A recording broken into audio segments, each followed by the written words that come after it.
Good evening, Dhamma friends. Welcome back to OPRC class. We are going to start off the class by paying respect to the Buddha.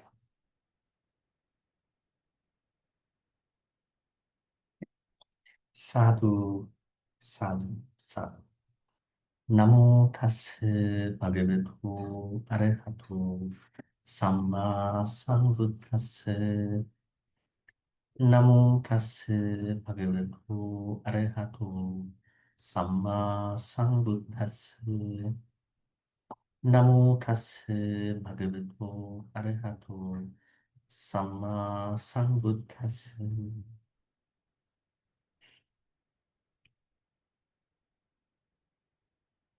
Today we are going to conduct our day 106 class.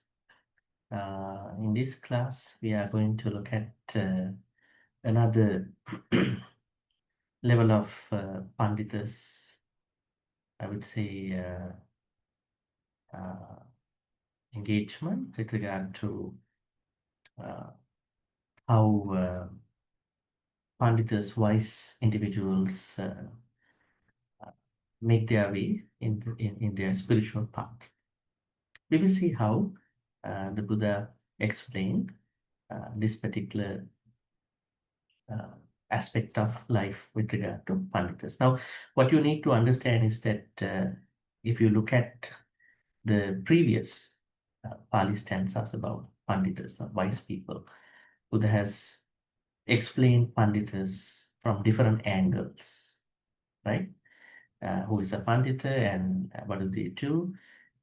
Today, we are looking at specifically how Panditas engage in the Dhamma journey, especially with regard to learning Dhamma, listening to Dhamma, and all that.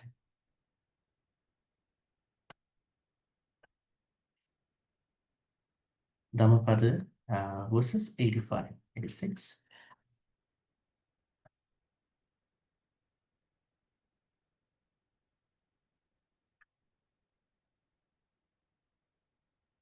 Okay. There are two stanzas, so we will look at the first one at the beginning. First one shows what is happening to the unwise people mostly, and then the second one talks about the nature of Panditas with regard to learning and then practicing them. Appaka te manusesu ye jana paragamino athayang itara paja tira mevanu dhavati. Appaka te manusesu ye jana paragamino athayang itara paja tira mevanu dhavati. Okay, so now we will be asking groups to read. First, I will ask from group 1. Is anybody from group 1 can read? You can, yes, Melly, please.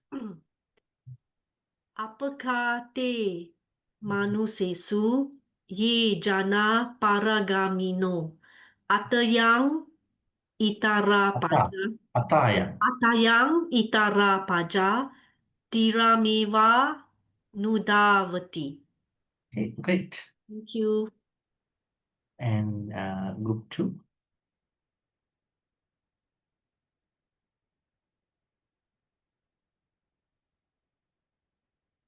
Yes, Kim, please. Thank you, Bhante.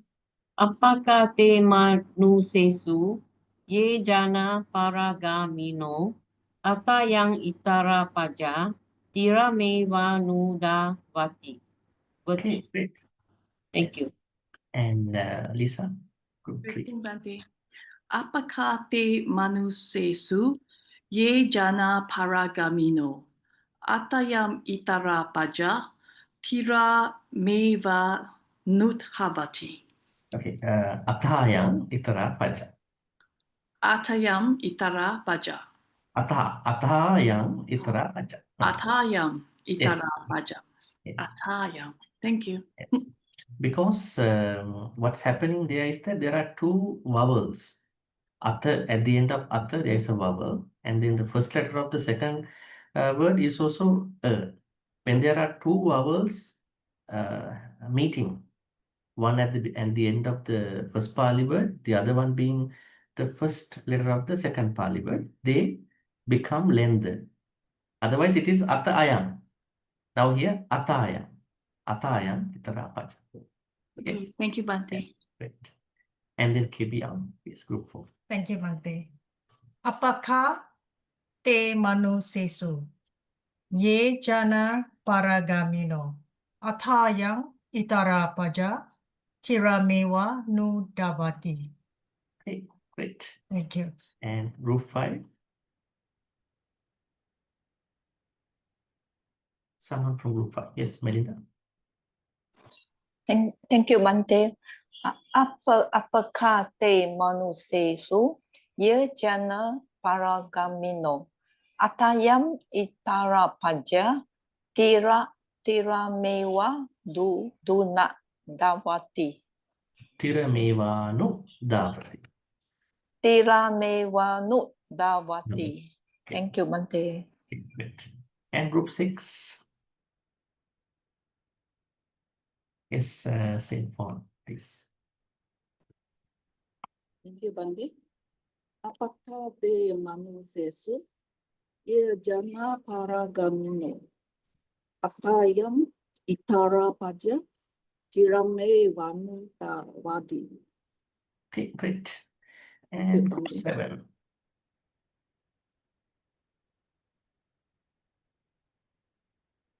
Group 7.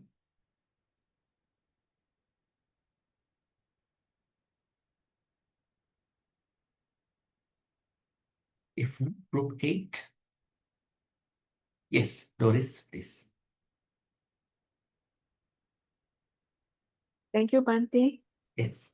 Apakah te manusesu ye jana paragamino atayam itara paja tirameva nudavati. Okay, great. Thank you, Bhante. And yes, group 7, and then we don't have a group 8, right? So we will. Bhante, I'm from group 8, Bhante. Group 8, okay. Yeah, Okay. I'm 7, from group 8. 8. Okay. Thank you. Right. And then we will ask from others, anybody else who would like to read. Yes, we will start with May only. Thank you, Bhante. Apakah te manusesu ye jana paragamino atayam itara paja tirame wanu dawanti. Okay, great. Thank you, Bhante. And Oi? Wow. Good evening, Bhante. Good evening. Apakah te manusesu ye jana paragamino atayang itara paja tiramewanu dawati. Okay, great. Thank you, Bhante. And Ochuo, please. Good evening, Bhante. Evening. Apakah te manusesu ye jana paragamino atayang itara paja tiramewanu dawati. Okay, great. Thank you, Bhante. Seri, please. Suki hotu Bhante. Apakah te manusesu ye jana paragamino atayang itara paja tirame wa nu davati. Okay, great. Thank you, Bhante. And 9, please. Good evening, Bhante. Good evening. Apakah te manusesu ye jana paragamino atayang itara paja tiramevanu davati. Okay, great. Thank you, Bhante. Isa, please. Thank you, Bhante. Good evening, everyone. Apakah te manusesu ye jana paragamino. Atayang itara paja tirame vanudhavati. Okay, great. And Pauline, please. Thank you, Bhante. Sukhi hotu. Sukhihotu, please. Apaka te manu sesu ye jana paragamino. Atayang itara paja tira me vanu davati. Okay, great. Thank And you. Paripurna, please. Sukihotu Bhante. Apakah te manusesu ye jana paragamino? Atayam itara paja tira mewa nudavati. Okay, great. And Susan? Thank you, Bhante. Apaka te manu sesu ye jana paragamino. Atayam itara paja tiramevanu davati. Okay, great. Thank you. Margaret, please. Yes, can you please unmute? Yes, great. Okay. Apakah te manu sesu ye jana paragamino. Attayam ita paja tira meva nup davati. Okay, great. Thank you, Bhante. Yes.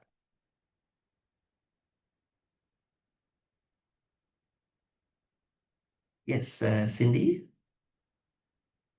Good evening, Bhante. Yes, good evening. Please. Apakah te manu sesu ye jana paragamino atayam itara paja tarami vanu davati. Tirameva. Tirame vanu davati.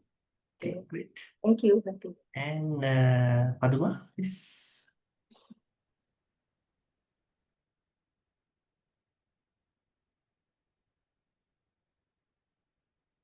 Yes, Padma, please.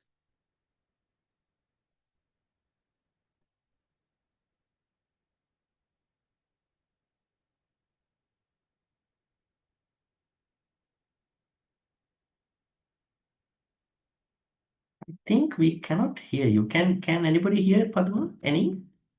No, right? I think she's unmuted. No, we can't. But I don't know whether she's reading. Okay.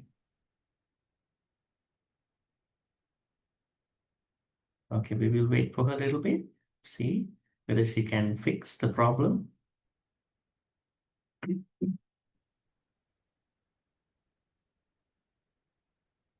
Okay, all right, Padma. So I think we can, you will be able to read the next stanza too, because we're going to be reading the next stanza.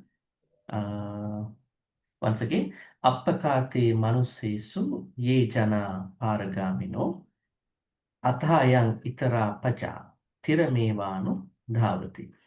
You can see most of these words are combined actually. Tira is one. Eva, anudhavati, right? Atha, ayam, right? So, because these were handed down to us through oral tradition. So the Sangha members, they used to find easy ways to memorize. That's why they were combined together. But now we are looking at it from an ordinary sense, so we might feel a little bit complicated. Why some of the Pali words are too long? It's because they combine them to, memorize in easy ways, right? Okay, we'll go to the next one. Ye chako sammadakkhati dhamme dhammanuvattino te jana paramissanti machudheyam suduttara. I would say this is, maybe this is the problem statement. This is the solution. We can look at it that way too. Ye chako sammadakkhati dhamme dhammanuvattino.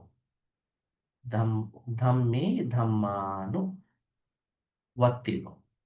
Te jana par messanti machudheyang sudutta. Okay, so We will start with group 1. Anybody from group 1 like to read? Yes, Polly, please. Thank you, Bhante. Ye chako samadakate dhamme dhamma nuvatino te jana para me santi machu deyang sudutaram. Okay, great. And Thank group you. 2, yes. Yes, Kim, please go ahead. Thank you, Oh, Bhante. Kim or Suzanne, who would like to? Anybody, right? Yeah, Yeah, Suzanne. Suzanne, you wanna go first?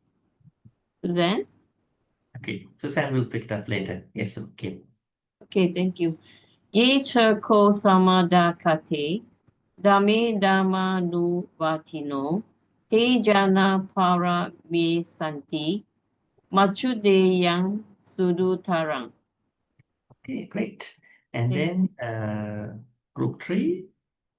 Oh, who would like to read? Yes, Lisa or Chupeng? Okay, Lisa, I'll give you the chance after. Yes, Chupeng, please. Good evening, Bhante. Good Ye evening. chako samadakate dame damanu watino te jana paramisanti machudeyang suduttarang. Okay, great. And Thank you, then Bhante. group 4, KBO. Thank you, Bhante.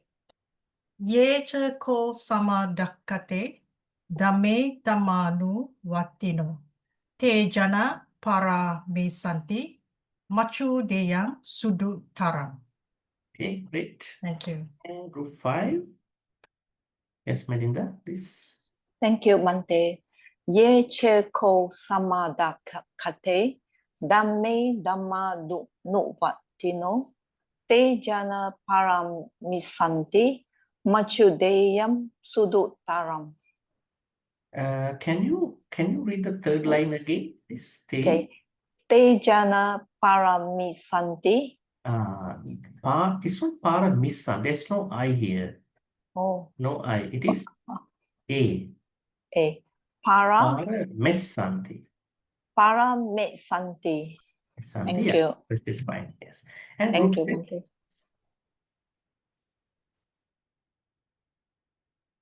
Group 6.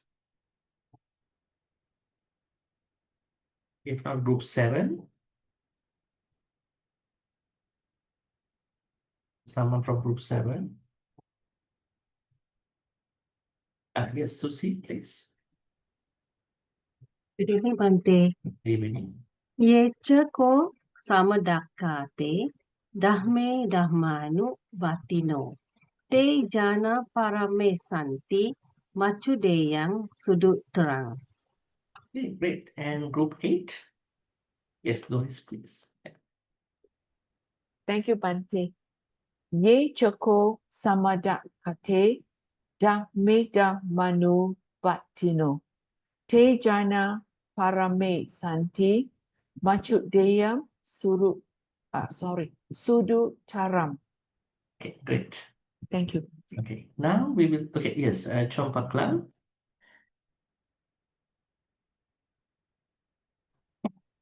Good evening, Bhante. Yes, good evening, please. Ye chako samadakate dame damanu vatino te jana paramisanti machudeyam sudutaram. Okay, great. Thank So you. now we'll be asking from the rest of you, and Susanne will start, and then second will be Lisa, and then the rest, Serena and the rest. Susanne, please. Oh, thank you, Bhante. Ye chako samadakate dame damanu vatino te jana paramasanti machudayam sudutaram. Then Lisa, please. Okay, thank you, Bhante. Ye chako samadakate dame dhamma nuvatino te jana paramesanti machudheyam sudutaram.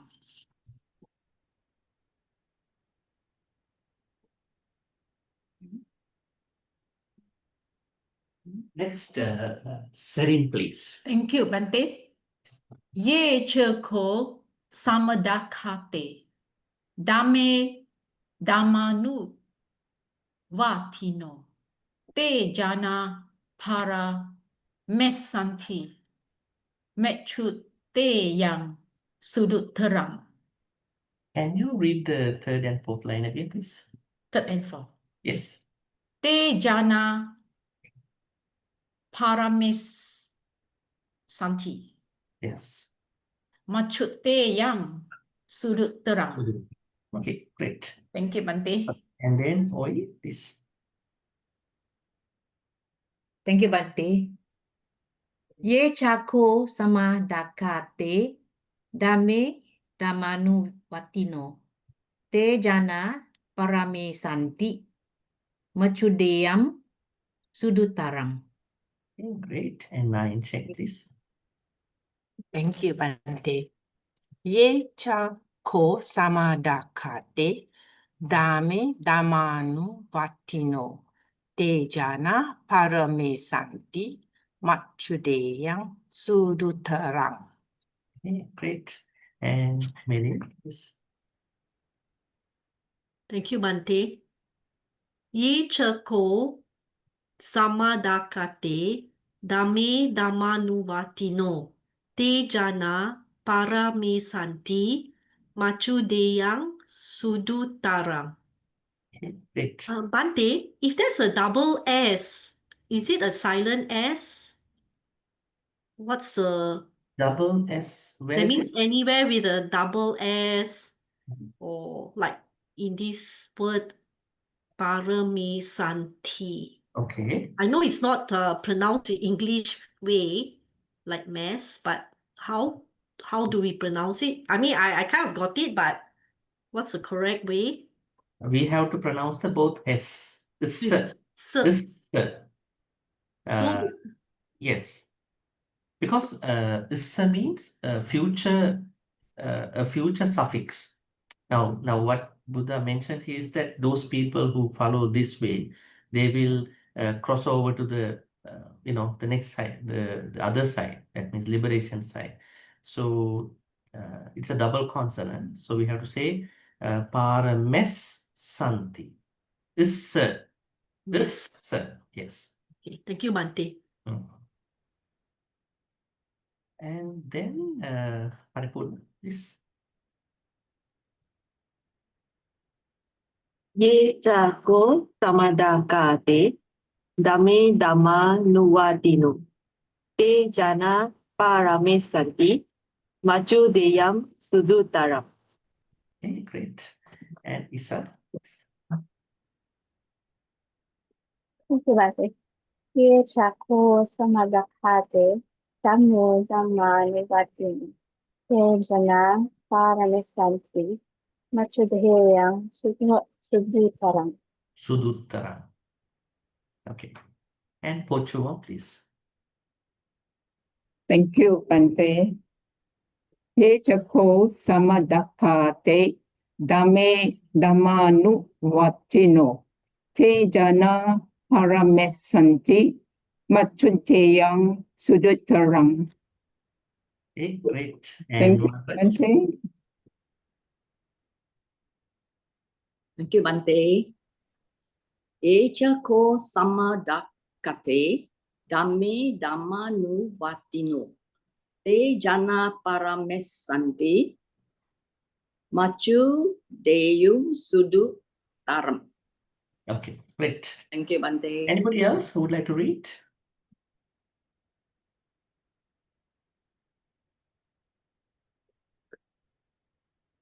Yes, Jenny, please. Yeah, good evening, Bhante. Good evening. Yes. Sorry, Bhante, I missed the first part. Can I read that one also? Okay, yes.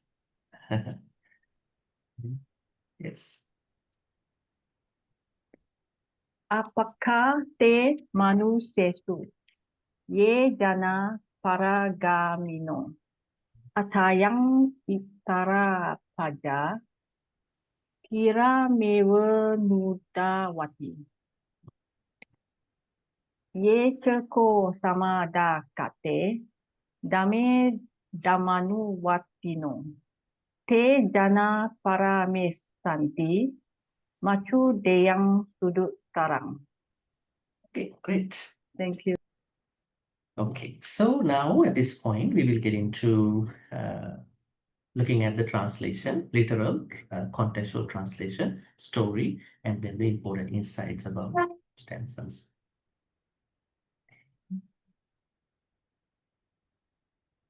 All right. Appakate manussesu. Now, appaka means few, right? Few, manussesu, among the few humans. Now, what do we have to understand here? Immediately, we will go to a certain Pali Sutta. Because we have to debunk a certain misunderstanding, which was wrongly interpreted based on that sutta. Bala Pandita Sutta. What's the number? Bala Pandita Sutta. Majjhima Nikayas 129. So, I'm going to send that to you here. Okay, this sutta. So, this sutta talks about the importance of being a human. But this sutta is the place where Buddha talks about the, I would say, the rarity, or I would say the impossibility, the very much challenging probability for an animal, or maybe for a apaya being to be reborn as a human. I think you know this metaphor, simile. There is a one-eyed blind turtle, and then this one-eyed blind turtle is trying to come out of the surface of the ocean every 100 years. At the moment that he is going to come out of the surface of the water in the ocean, a certain part of the a certain part of a plow which was used by farmers that was already scattered was coming to the ocean through streamlets, rivers, and that particular one part of the plow is going to fix in onto one of the eyes. I would say the eye that the turtle can see. It has to exactly fit into the healthy eye of the turtle. His other eye is blind. At that moment, it's a very improbable moment, very rare moment. The one-eyed turtle is going to open that eye, and then he's going to get a glimpse of the sky. That's the thing. And then the plow part is going back somewhere else. He's going down. Now, this scenario, which is extremely rare, extremely hard to happen, was used by the Buddha to say that the probability for a apaya being, naraka, those beings who are in the hot hells and then cold hells, tirachana animals for the most part, and then most animals, I would say, and then hungry ghosts, petas, and then asuras, titans or demons, and whatever the word you might use, we could say asuras. And their ability to be reborn as a human is compared to the metaphoric or maybe the simile that was used with the one-eyed blind turtle. But some people, they misunderstand. They even write books. They are saying, for a human to be reborn as a human is the probability that is happening in the Balapandita Sutta with a one-eyed blind turtle. That is incorrect. That's why you have to read the sutta properly. Not that you have a glance, you just scan the sutta, okay, you know it. Right? That is the worst part. Some people would like to go to that kind of approach. Then you might not understand even the Dhamma talk. Only when you hear two, 3, 4 times, you understand what is he talking. First time, I don't understand Pali words. Maybe some of the when you get to know the speaker a little bit, you can catch most of what he is or she is talking about. But still, those Dhamma things are not really matching with your life because you don't look at it through your life. You might take it as a Dhamma point only. Because today, our Dhamma, our two Dhammapada stanzas are talking about how to become an active listener, not become a passive listener or a learner of Dhamma. Are you a passive Dhamma listener, or are you an active Dhamma listener? Active means that you go near the Dhamma speaker. I can hear well, I know everything what you are talking. It is not active listening. That is one part of it. Active one who can, that's what I put it as the note here. Say, the most challenging thing is not mere listening. It is being able to stay awake with regard to the akusalas. That's where we are heading in through these two stanzas. That is the nature of the Panditas. Panditas are always alert with regard to the akusalas. Right? They are not people who get spoiled time to time, and then when they get a time, they listen to a Dhamma talk. They are not those people. Well, I mean, people who can be spoiled, but they know how they can be spoiled. Who can spoil them? Oh, if they want not to be spoiled, they can stay unspoiled. They have that ability. But the balas, they are always spoiled by everybody. Wherever they go, whatever they do, they are spoiled all the time. So they are saying, I'm very hopeless, when you say one word, I'm spoiling. When I see one small dish of food, I am spoiled. What kind of vulnerability? Right. By learning a lot of them, it's so vulnerable. So we have to go beyond this vulnerability by strengthening, empowering our sensory experience. This is what the Buddha is saying, staying awake. Even the Pali word Buddha, or even you say Buddhist, what does it mean? Being able to awake, being able to wake up. Why the English word Buddhi, this comes from, you can say Bud from Sanskrit, and then what you call Bodha in Pali. This means waking up.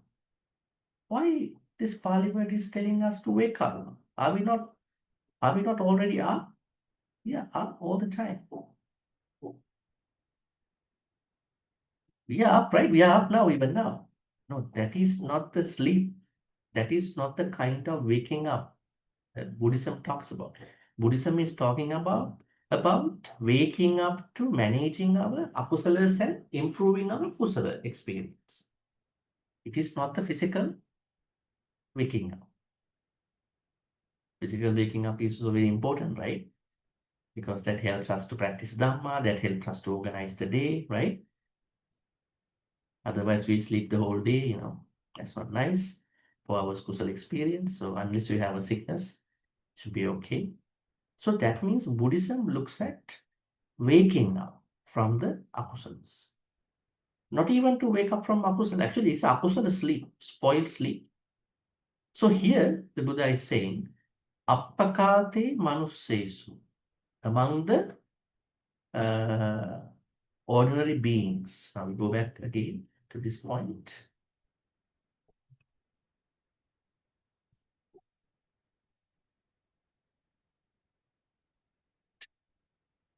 Appakate manussesu, among the humans. Now, I also want to tell you a modern idea in science, especially in science, there was an idea a long time ago, even now, speciesism. That means humans are morally superior than animals. Well, they are looking at it in terms of the scientific research. Because if we kill 100 cockroaches, 100 rodents, or maybe mice, perhaps we can make better medications for the well-being of humans.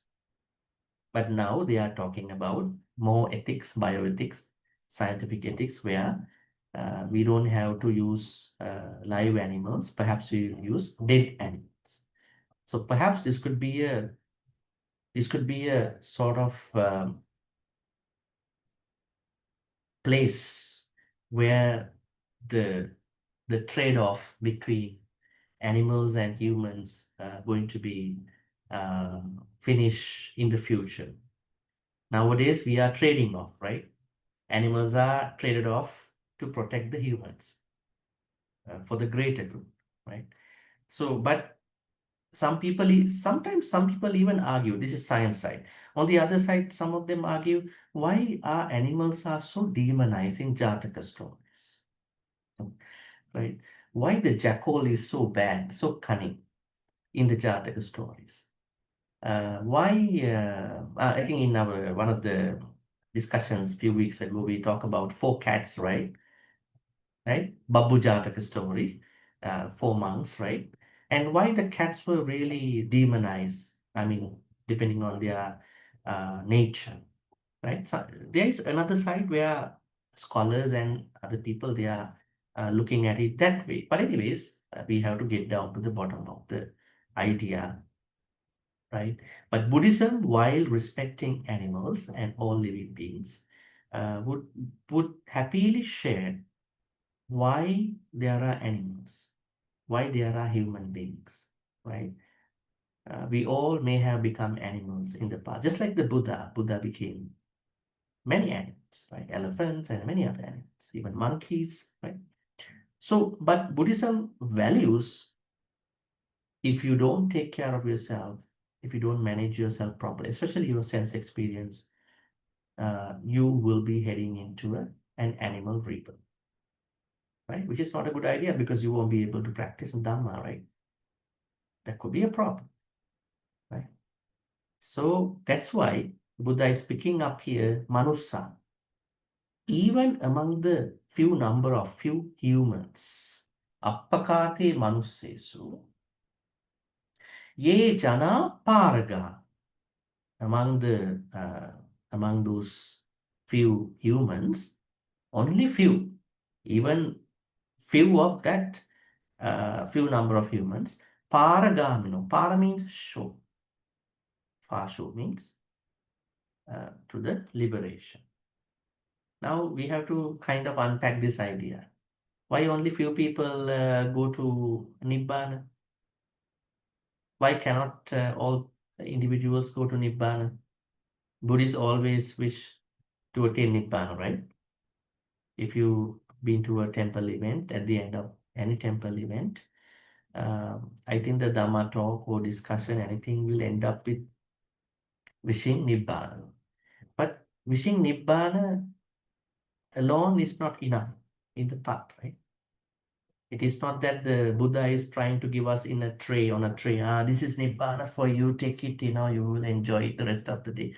No, it won't happen, right? Nibbana is a personal transformation. This is the important thing. That means I cannot give it to my family members. You cannot give it to your siblings. It is a personal inner transformation. Buddha only talks about it. So I have to understand through my own personal life. We are all different. We come from different backgrounds, different cultures, maybe. Only in the Dhamma talk discussion dialogue, we want to get together, right? Discuss this thing. But our personal life is very different. That is the uniqueness, right? So you need to use all these teachings through your personal experience. So that's why the Buddha is saying, although only few humans want to really understand, even have a tiny idea that I want to get to the enlightenment, get to the Nibbana one day, right? Even that number of people could be very few in that classification. Atayam itarapaja, what will happen to the rest of the beings?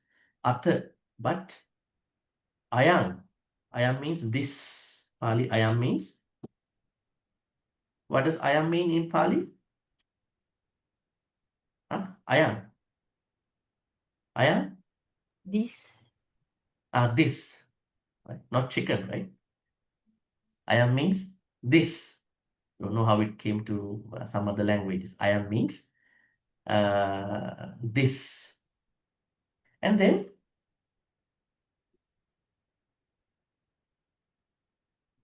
Itara paja. Itara paja. Other. Paja crowd. Other crowd. Rest of the beings. Tira mevanu davati. Tira. Tira eva anudav. Tira means Oh. huh? Shaw. Show. Maybe Shaw. the This bank, shaw. right? Bank. River That means bank. other people, they don't want to cross. They want to go in parallel to the shore because they still feel this is so good, right? To cross in the ocean, right? I mean to swim in the ocean, right? But swimming in the ocean is not that a very good idea, right? Sometimes, I mean, nature is more powerful than us at certain point, right? Anytime nature can get us. That is what is happening to us in the sansara. The sansara is related to an ocean. Sansara sagar, ocean of sansara.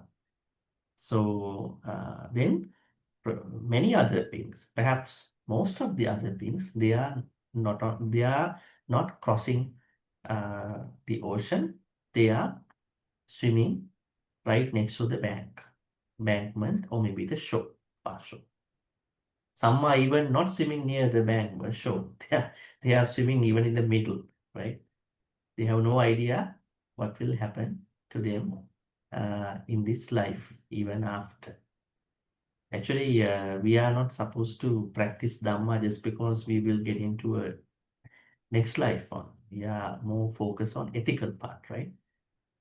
I want to be a better person, right? So that Sila is what will help us to go to the next level. So that is the first stanza. Few indeed among humans are those who journey to the far shore, but the rest of the people merely run along this shore. Paragami. Okay, the next one. This is the answer, solution. Ye chako sammadakati. Ye, those. Ko sammadakati. Dakkati. Dakkati means, have you ever found this Pali word before? I could say akkati. Just leave this part, cross it out. Akkati. Samma akkati. Have you ever found it anywhere in your readings, in your chanting book, in your other events? Samma dakkati or akkati? You haven't found it. Actually, you found it already, but you don't know whether you found it or not. What is it? Swakkhatu bhagavata dham. It is. First one, swakkhatu, suakkatu. Well said, well expounded by the Buddha. What the Buddha will expound? Dhamma. Swakkhatu bhagavata dhammo. The same akkatu. Well expounded. Now here, it refers to the Dhamma. Akkhat. Swakhat. Same. That means, but those who they were rightly taught. Akkati. This is something very interesting because there is an implied thing going on here. How to be rightly taught? Then you have to follow the true Dhamma. How to follow the true Dhamma in today's world? Are we following the true sources in today's world to learn Dhamma? Does source matter to us in learning Dhamma? Does it matter? Oh, I can just right away get into Dhamma just by imagination. Or do I need a teacher? Do I need to follow certain sources or anything? Yes. Reliable sources, Bhante. Sources? Yes, Yes, definitely. Bhante. Matter. But sources alone don't matter. Because sources sometimes cannot be understood. So we need a teacher to understand. Right?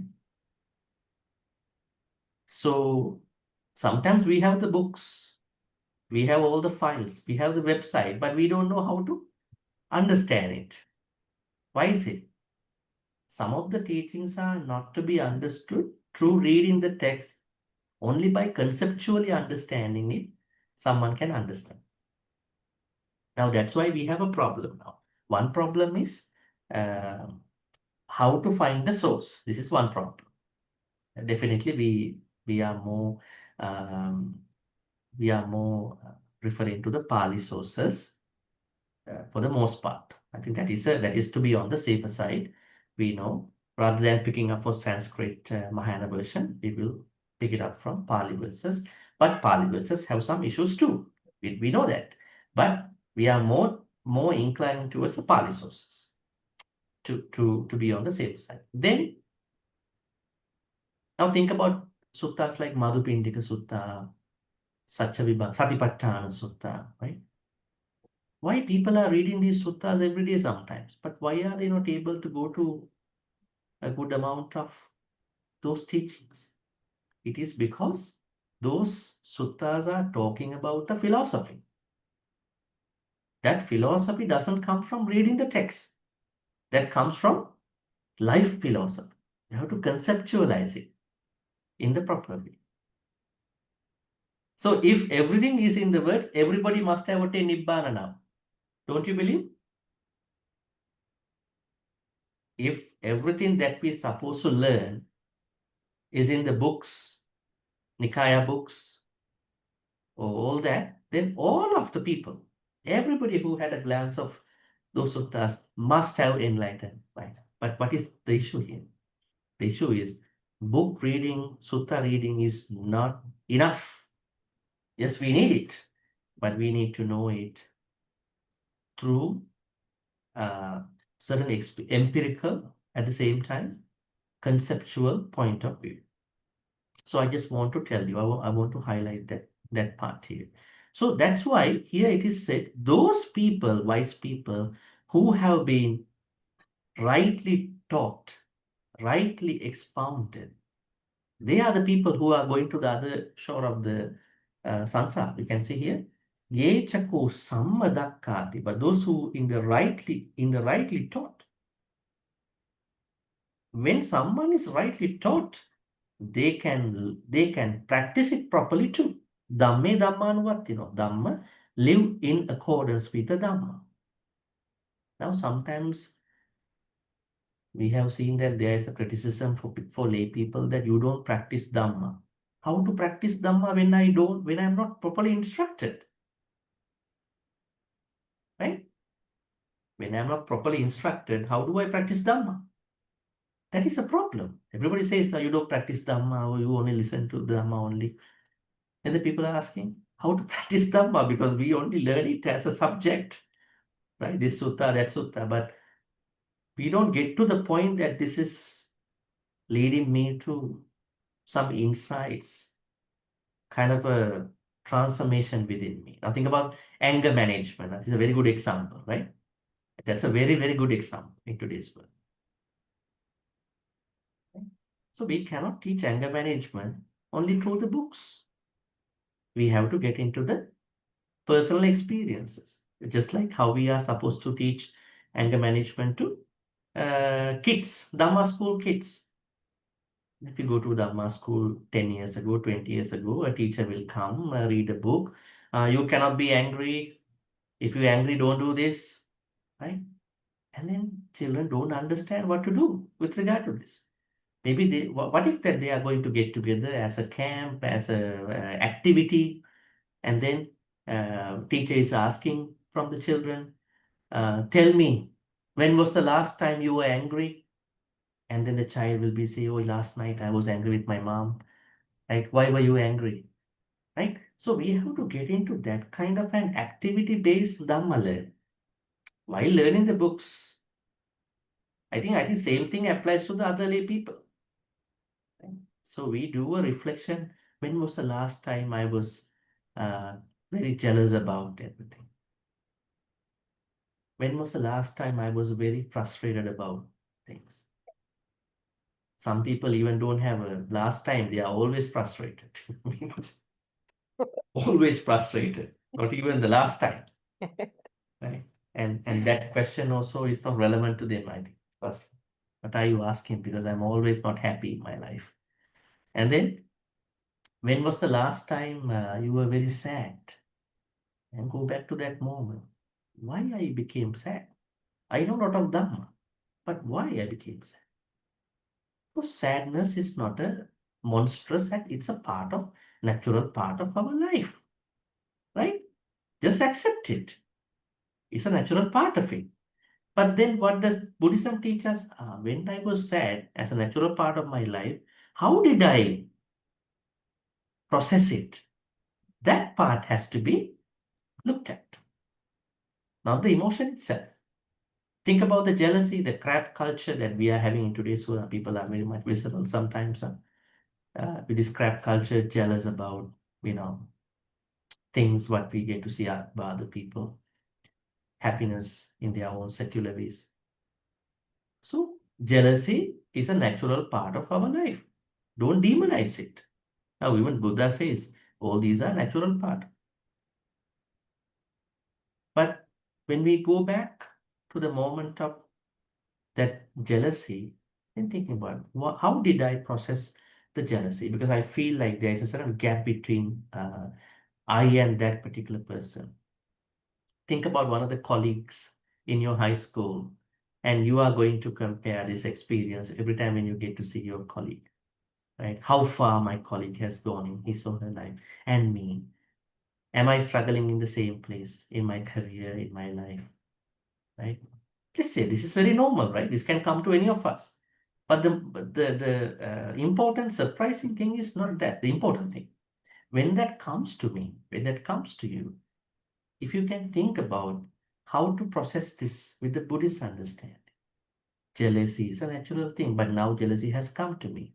But now I have to process it with some wisdom. Right? So also other bad virtues, anything, right? So that's why it's very important to understand Dhamma from a conceptual point of view as well. But I would tell you all the time, find the right sources, find the right teacher. Don't get stuck in the language. Sometimes language, not sometimes, depending on the way how you are looking at, language is very misleading to us. Right? If language is always true, everybody should be given the justice in everywhere, right? It is not happening. Sometimes those people who can talk very well, they can twist the meaning, right? They can twist the truth.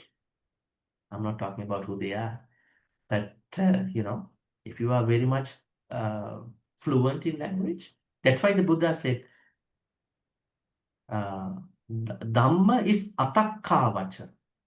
Have you heard this Pali word before? Dhamma is, I will write it here.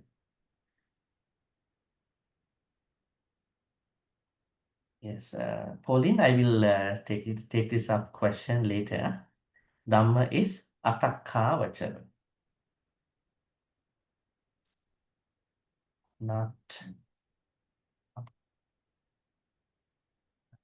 me translate this.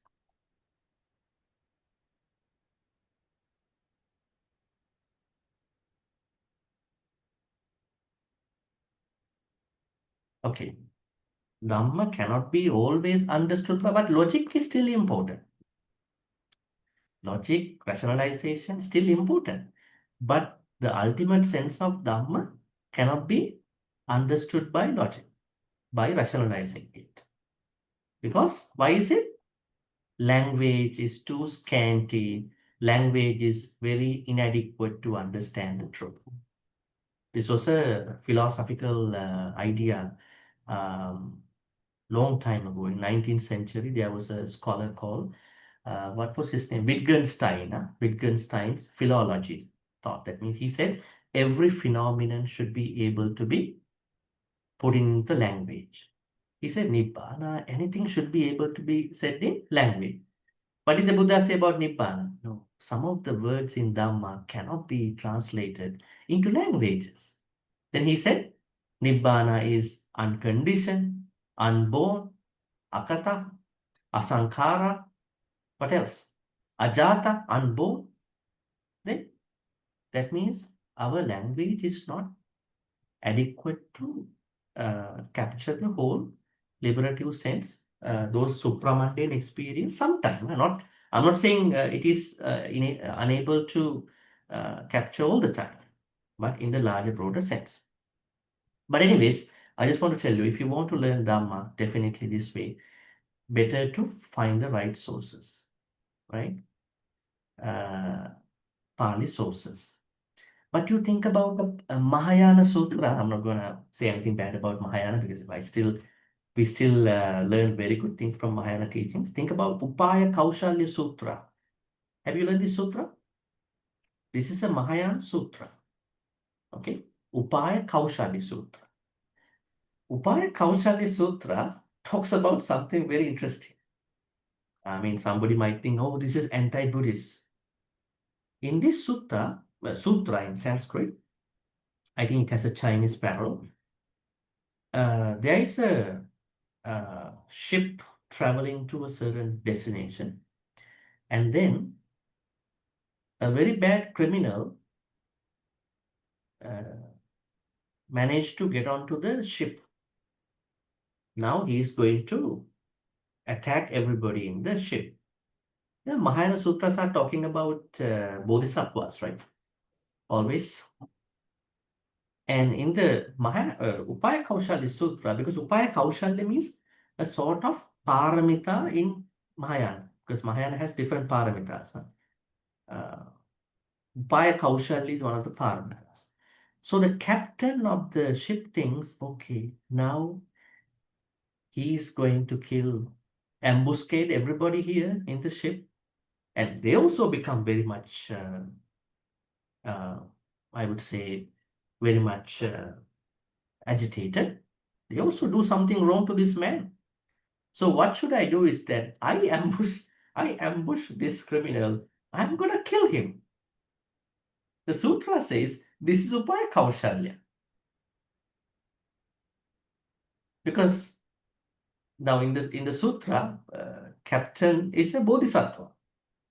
Bodhisattva is taking the bad karma to himself, not letting, because if we let him go and kill other people, what you call seamen, then they will do bad karma too. And this guy also will do a bad karma. So I will do it. I will go through the bad.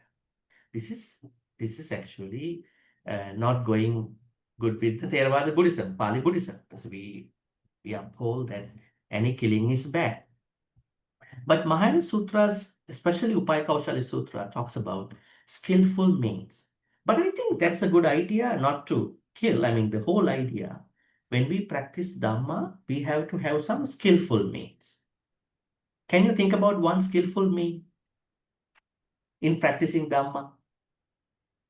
I think we discuss many of those things. Think about somebody is very much worried about running a sort of garden in his or her house.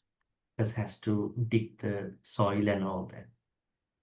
Then in today's world, the person is thinking, maybe I should think about certain smart way of running a garden, right? I don't have to do the gardening like before. That is one way to look at it. What about other situations? There are so many things that we can think about with regard to our sila is going to be conflicted with certain daily activities, right? Yes, Pauline, you have a thing to say? Yes, Bhante, but Bhante, during the Buddha's lifetime, I believe that there are many instances where, for example, Buddha's clansmen were massacred. He doesn't interfere.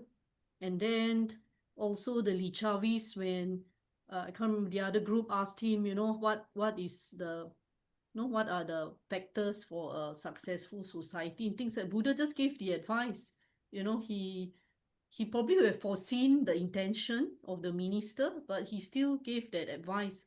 Eventually, they used that advice against, Yes, Buddha, not even Buddha didn't intervene. Buddha also asked monks and nuns, when you are living in a certain country, you have to respect the law and culture in that country. Don't try to exceed the law and culture of the country. Anujanami bhikkhave rajana anuvattitu. Now think about Angulimala. Angulimala was one of the famous students in Takkasila. Why did the Buddha wait until he became a murderer? Now it is said that King Kosala always used to go see the Buddha, right? He's talking everything. He's talking about his wife Malika. He's talking about his certain operations that he is going to do. If King Kosala used to go to see Buddha in Jetvanarama, do you think that Angulimala was not alerted to the Buddha? No, he was aware about it, Angulimala. But he was waiting until the right time arises to intervene that particular problem. But when it comes to certain other things, he didn't interfere, not at the best of his interest, but maybe that was not what he was meant to do at that point, because at that time there was no democracy, right? Literally, we talk about kind of democracy, but all the other ruling system was based on autocratic, king-based governance, because he simply wanted to teach people Dhamma and not to change the whole country, right? So that was why it may have. Actually, we're going back to our topic here. Now, Bodhisattvas, now Mahayana Bodhisattva, there are very interesting stories. In this story, we look at it from a point that one has to use skillful means, and don't try to take the story itself. Story is not going to be amenable to us. It's a Mahayana story. But the idea of skillful means is very important to practice Dhamma. Because if you don't know the skillful means, then every time you practice Dhamma, more harm will come to you. Because you don't know how to be smart and wise in your dana practice, sila practice, bhavana, meditation, and all these practices. That's when people look at any good thing from one side, right? So in order for us to see the penetration with regard to Dhamma, which the Buddha talks about in Nibbedika Pariyaya Sutta in Anguttara Nikaya, we need to have some sort of skillful means, right? What is the beautiful nature when you know skillful means in the Dhamma? Let's say you are practicing Dhamma, then there is someone who is going to bully you, right? Because you are a good person now compared to before. But when you know skillful means, and then when you practice the dana or maybe metta or whatever, then you can manage that person too. Otherwise, let's say that person is going to harm you. You say, I'm a Buddhist, what can I do? I just tolerate my things. Because one monk in one talk told about Kakachupama Sutta, even they were attacked by the thieves in the temple, they can do anything. So I think so. That's a particular contextual story, right? But this is for the lay people side. That means you must learn the skillful means. Skillful means are those mechanism, management skills, where you are going to practice such skills in making your Dhamma practice more effective and then more efficient. Otherwise, every time when you practice Dhamma things, you will be attacked, bullied, and said different things by many other people because they think you are an easy target to be picked on, right? So I think I like that Upaya Kaushalya Sutra's, Mahana Sutra's idea, Upaya Kaushalya as a paramita, but not as the captain is going to kill the murderer. So the idea here is, we go back to our Pali stanza here. When we are properly taught through the source and also how to understand it in the modern life. We are not living in the Buddha's time anymore, right? We are not living in the Buddha's time. So we are living in a different time now. Without tarnishing the Buddha's teachings, we want to understand how those teachings can work in my life at the moment. Right? That's the most important thing. So then, sources, the teacher, not even the textual knowledge, but also conceptual, practical ways of engaging in those Dhamma things. That is what we understand by Dhamme Dhammanuvattino. Now, when that happens, what is going to happen is that Te Jana Parame Santi, such people who are rightly taught Dhamma, so that they can practice Dhamma according to Dhamma through sources, conceptual reality, practical reality, and through the right teachers, those people can make their way to the far shore. Jana, para means that the end. This is the most important part in this stanza. Machu deyam suduttarang. What kind of para is that? Machu deyam suduttara means hard to cross. Machu deyam para. Machu deyam means death's domain. Who is Machu deyam? May I know? Machu deyam. Who is that? Machu deyam means Mara. Mara. What kind of Mara is that? Mara has many aspects, right? There are a couple of Maras in Buddhist teachings. Machu Yes, Mara. Mara. This is referring to the Machu Mara. How many Maras are there in the Pali text that we learn? 5. Okay, who are they? Devata, Deva. Let's talk about from us because we are Maras, you know. So let us identify Maras that are living inside of us. And when we talk about the external Maras, the Buddha says that there are 3 Maras that are not external to our body. They are living inside of us. Who are they? Khandamara, Kilesamara, and Abhisankara Mara. Khandamara means any sentient being, any being in this whole universe who is having this panchakanda or even subtle level of panchakanda or maybe different kind of panchakanda, but who is identified as a sentient being is called a Mara. Why? They are carrying the very core of panchakanda more or less, right? Because of this very core, we act upon akusalas. We are vulnerable to akusalas. And even to kusalas, even to punyas. That's why we are in samsara, kandamara. Then kilesamara. It is said that because all sentient beings carry kilesas, defilements based on their states of mind, that is another reason that they can be called as mara. Okay. So we are kilesamara, second. Then third one, when we have a kanda, 5 aggregates, and when we have defilements, kilesas, then what would we do? Then through kanda and then akusala, we are making sankara. Sankara means kusala, akusala engagement will happen. It is happening because we have kanda and kilesa. So don't blame other maras because we are 3 times mara already, you know. We are 3 times mara already. So there are only 2 outside, actually. Right? So then this 4th, 5th maras are called, what do you call, Kandamara, Kilesamara, Abhisankara Mara, Machumara. Machumara means death. Actually, this is also kind of, I would say, very unclear in some of the texts.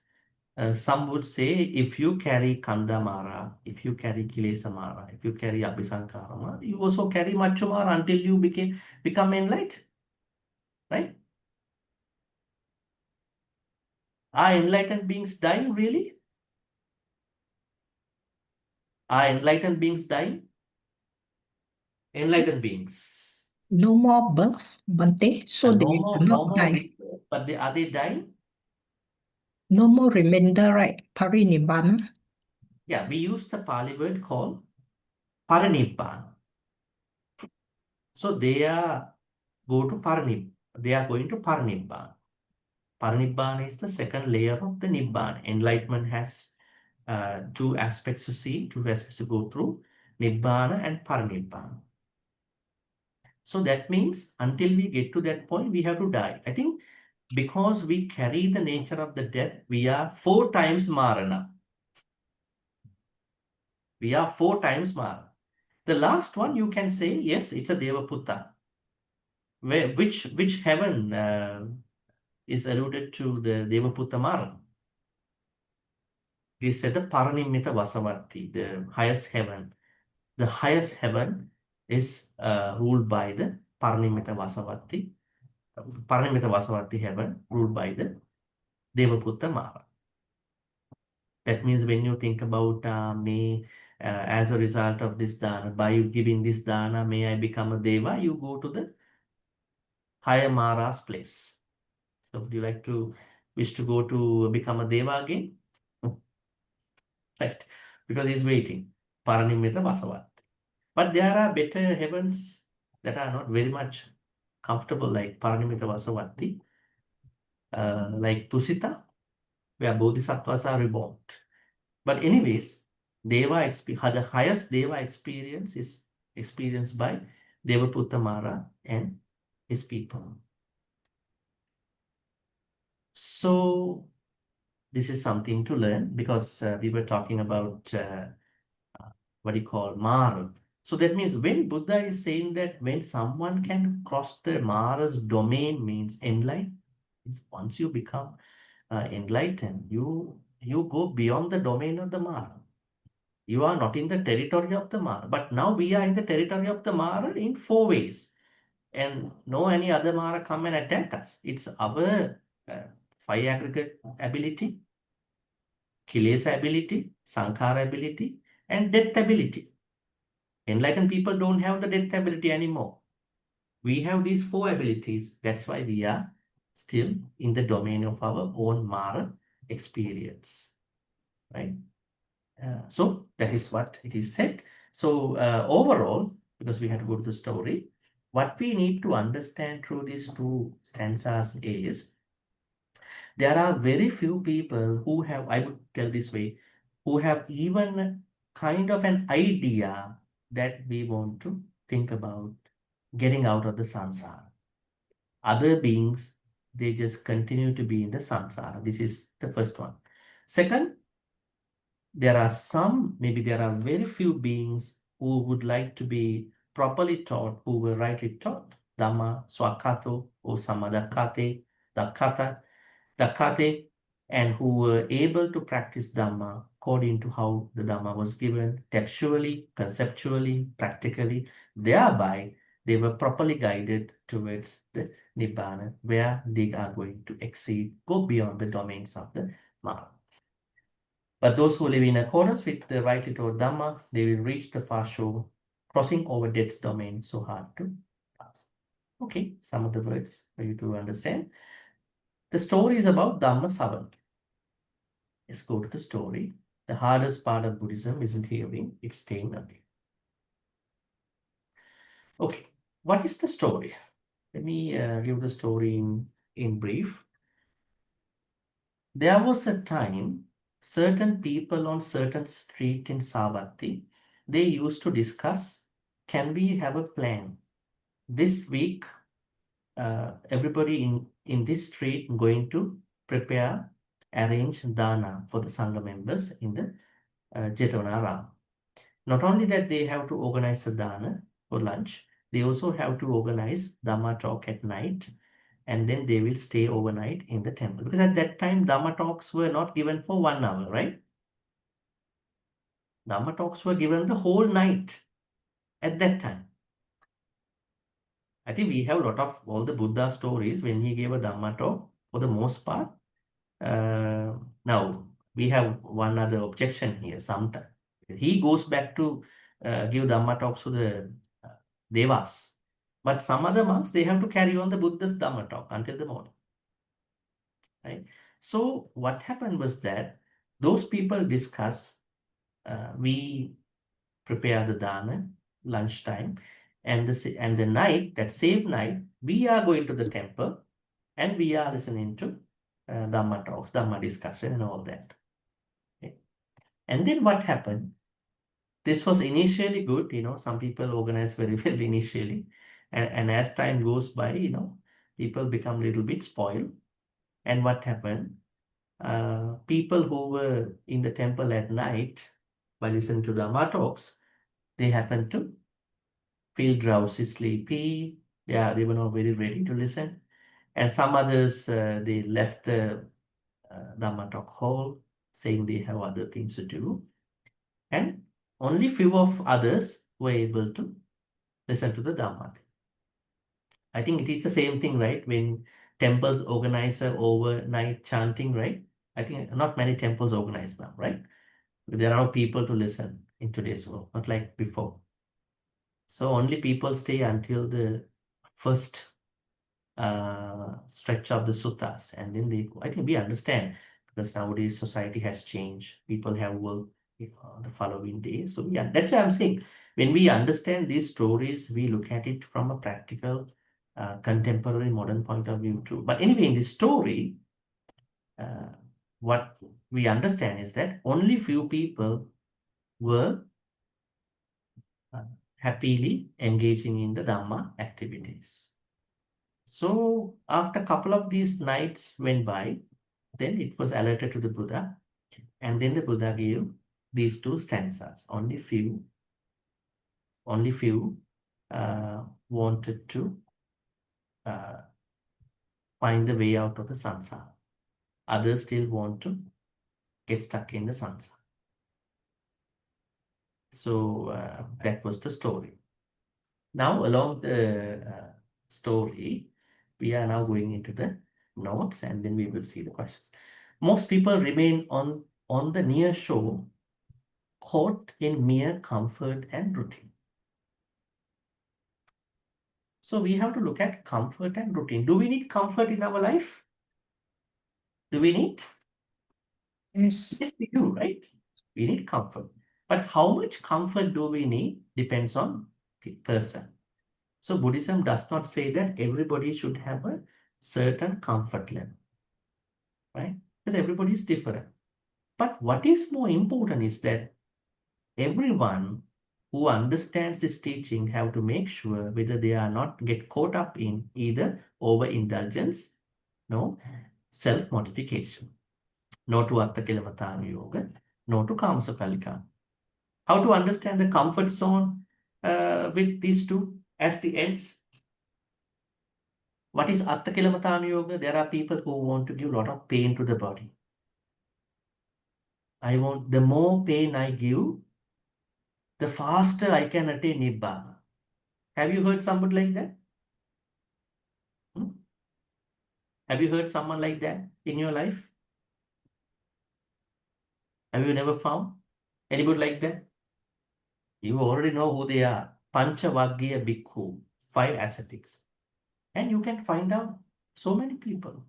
They are thinking the more they give pain to the body, the faster they attain. The Buddha said, no, that's not going to happen. I tried it. It didn't work out for me. The more pain I give to me, then the longer enlightenment that went away from me. That means I need some amount of comfort in my life, right? And then Kamasukhallikana Yoga. What if someone gives so much indulgence, so much happiness, so much indulgence to one's body? That is also a problem. Buddha said, I enjoyed that too when I was in the palace.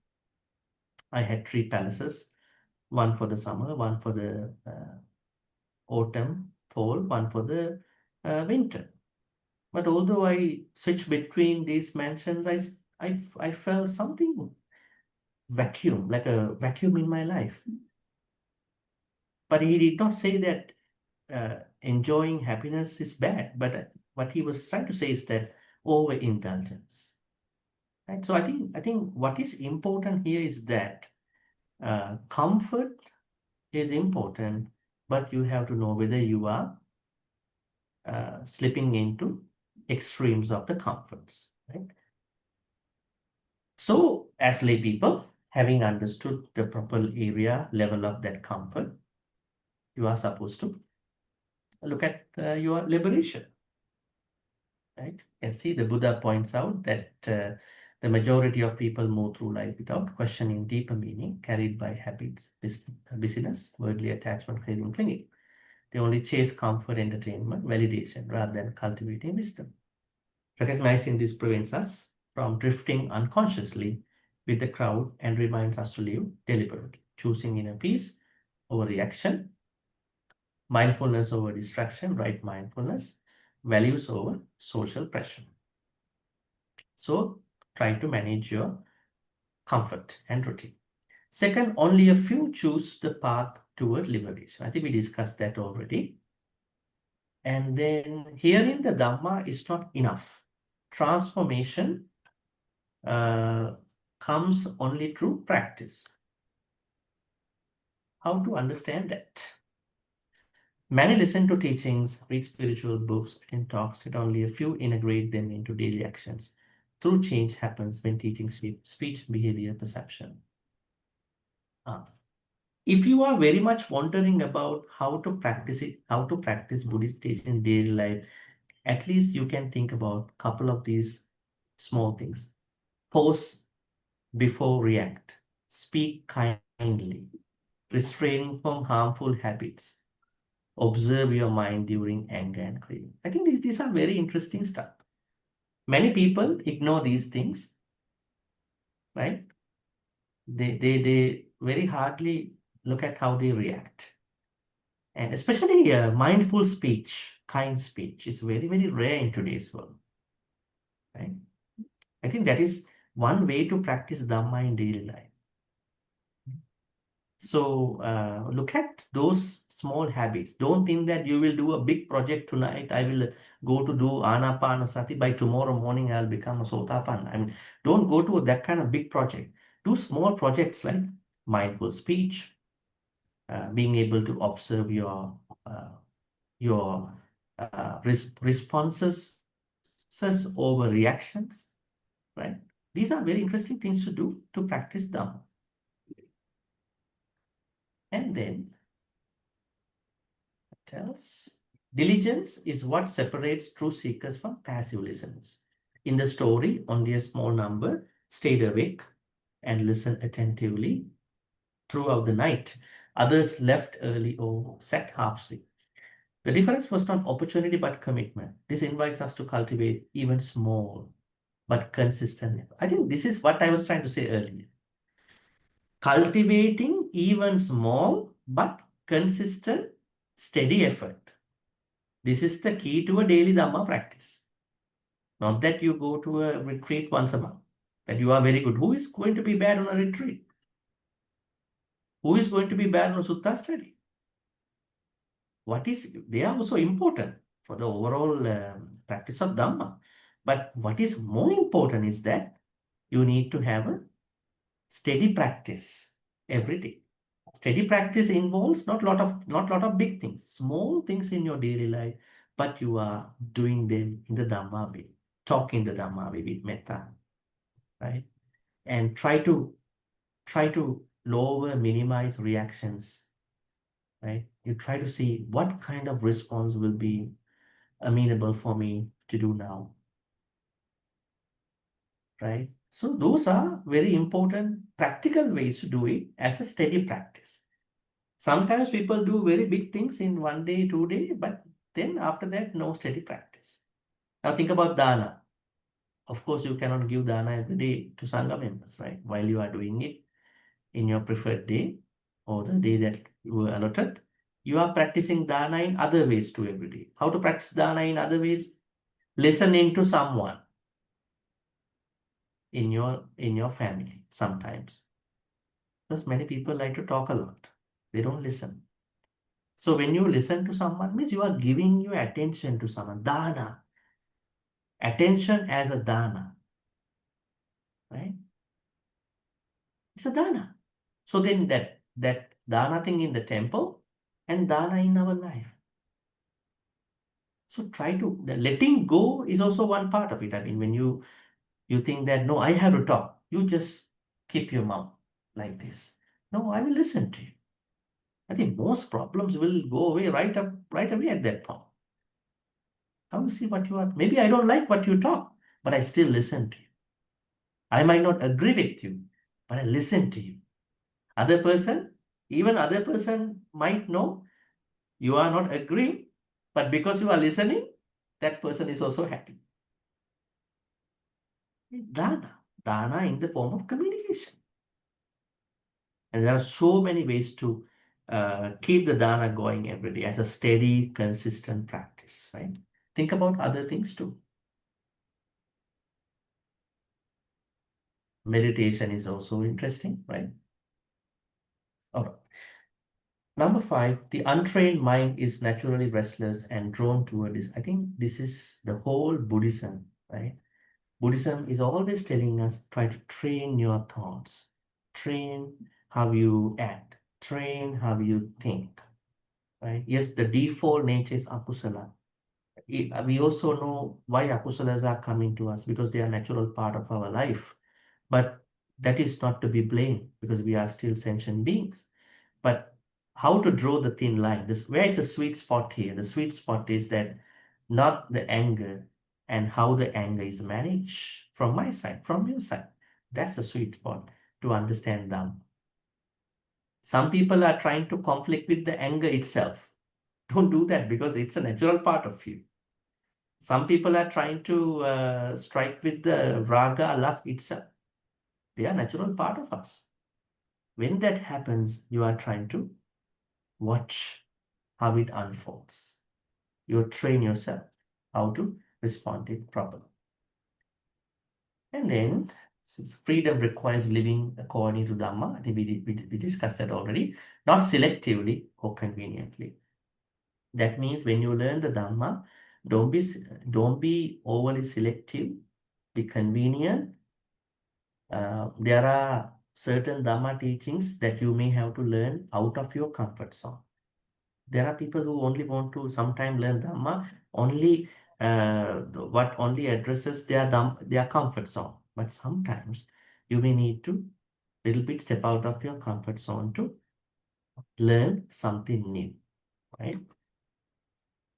And then finally, crossing the realm of death, samsara, means breaking the cycle of sakkaya ditthhiya and all the things. And awakening is possible for anyone who follows the path sincerely, even not even monks, nuns, scholars, etc. people. Most people chase short-term satisfaction, where few cultivate the causes of deep peace. Those who live the Dhamma wholeheartedly, not just intellectually. I think I discussed this not only intellectually, slowly, but surely cross the ocean of suffering, samsara, discover freedom within their own minds. Okay, so overall, what we need to understand is how to practice Dhamma as a Pandita here, right? This is what the Buddha is talking here. Now we will get maybe 1 or 2 minutes for any questions. I think I already have a question. I will answer. In the meantime, if you have a question, please prepare the question. Okay, the question here is, can you please repeat what you said about the half-blind turtle and its wrong interpretation? Okay, let me tell you. Now, normally, when many talk about human rebirth, they are picking up this story from the Bala Pandit. Actually, they also don't refer to the sutta sometimes. Some even refer to the sutta. That human rebirth is rare for a human, because we are talking to humans, right? But actually, the sutta is saying, Balapani Sutta is saying, it is not for the human beings. When you are a human being, to become a human being again is not that difficult. It's a good news for us, because we have done something to become human.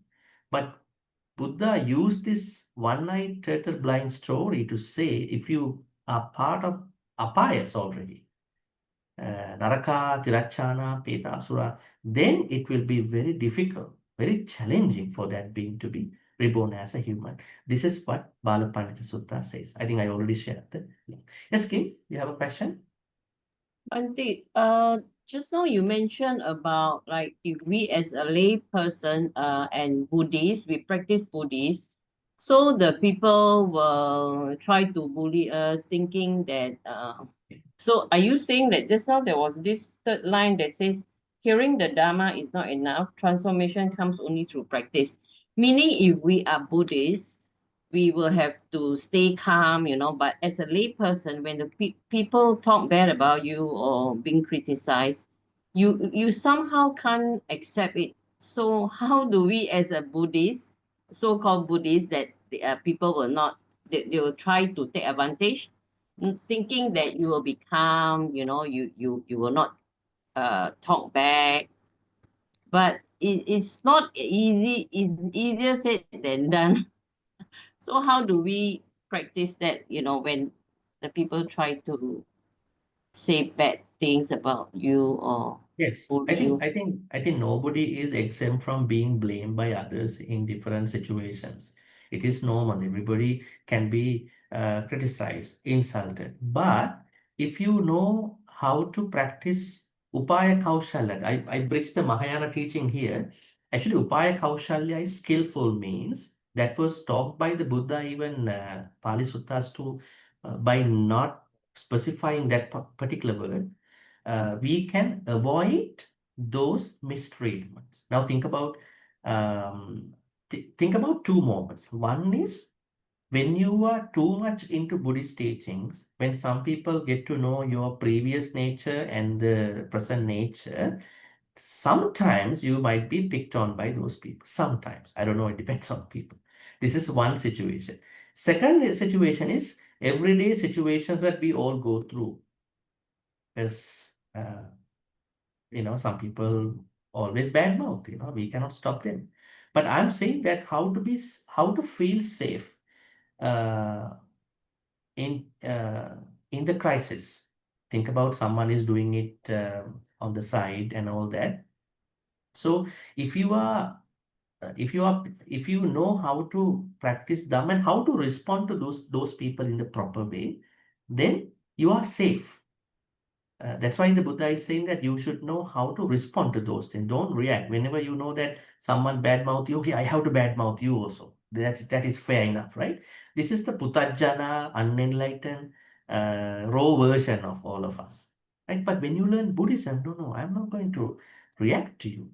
But I am going to have the proper attitude. That means when you do that, maybe you are going to be very much clear about if that person confronting you. If not, you are having the right attitude. I just mind my stuff and I keep going. I don't have to be weird off just because somebody commented on. Right? So feeling safe and showing them that you have the strength to be resilient and bounce back.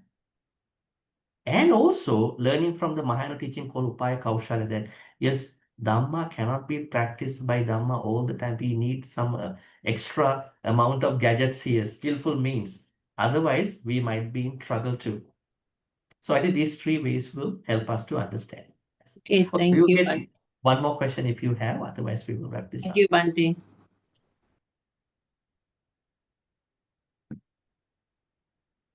Bhante, I put a question in. Okay, I'll see. How about Dhammapada verse 182? Rare is birth as a human, but does it say that rebirth is from another human rebirth, or it is just a mere statement being reborn as a human is rare? I think it's a mere statement. Mere But because statement. Bhante, you said that being reborn as a human being is difficult. It's difficult. Being reborn as a human being for a apaya being is rare. So I just give you but don't try to misuse. It's not a free pass, huh? Don't take it for granted. Keep doing the kusala, 10 kusala, you will be getting there. But to be on the safer side, to be on the happy side, for a human being to be reborn as a human being is not that challenging compared to an apaya being to be reborn as a human. It's a complete, 360 kind of approach for them. Okay, so with that, we will wrap this up. And today we discuss about how do Panditas engage in Dhamma learning experience. Panditas are not merely listeners of Dhamma. They look at the daily ways of practicing Dhamma. They are looking for ways to get to the other shore. And I think we discussed a lot of other aspects. So may all these Dhamma teachings we've been learning today be transferred to the good karmas we've been learning through those Dhamma teachings, be transferred to all the departed ones who have passed away in the name of all of us. May they be well and happy, and may they attain the supreme bliss of Nibbana. Sadhu, sadhu, sadhu. Idang me nyati nang hotu sukita nyatayo. Idang me nyati nang hotu sukita nyatayo. Idang me nyati nang hotu sukita nyatayo. May Devanaga Mahidika receive all these good karmas. May they be well and happy. May they protect and bless all of us for good health, quality of life, prosperity, safety, and happiness. May they also finally attain the supreme bliss of Nibbana. Sadhu, sadhu, sadhu. Ittavata cha amhehi sambatang punya sampadang sabbe deva anumodantu sabbasang patti siddhya. Ittavata cha amhehi Sambatang punya sampadang sabbe bhuta anumodantu sabbasang patti siddhya. Ittavata cha amhehi sambatang punya sampadang sabbe satta anumodantu sabbasang patti siddhya. Akasattha cha bhummattha devanaga mahidika punyantang anumoditva chirang rakhantu sasanang. Akasattha cha bhummattha devanaga mahindika punyantang anumoditva chirang rakhantu desanang. Akasattha cha bhummattha devanaga mahindika punyantang anumoditva chirang rakhantu mang parang chirang rakhantu man sadanti. Next is Dhammavish. Our Dhammavish is to be surrounded with more Kalyanamitas. We all are Kalyanamitas to each other. But let us aspire that may we be able to be surrounded with more Kalyanamitas. At the same time, may we become Kalyanamitas to many sentient beings as we end our samsaric journey one day.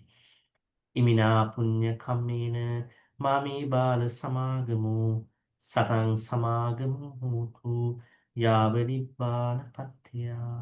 Finally, may all the good karmas we'll be making today by learning Dhammapada stanzas with regard to Panditas, engagement of Dhamma, be supportive and helpful for all of us to attain the supreme bliss of it.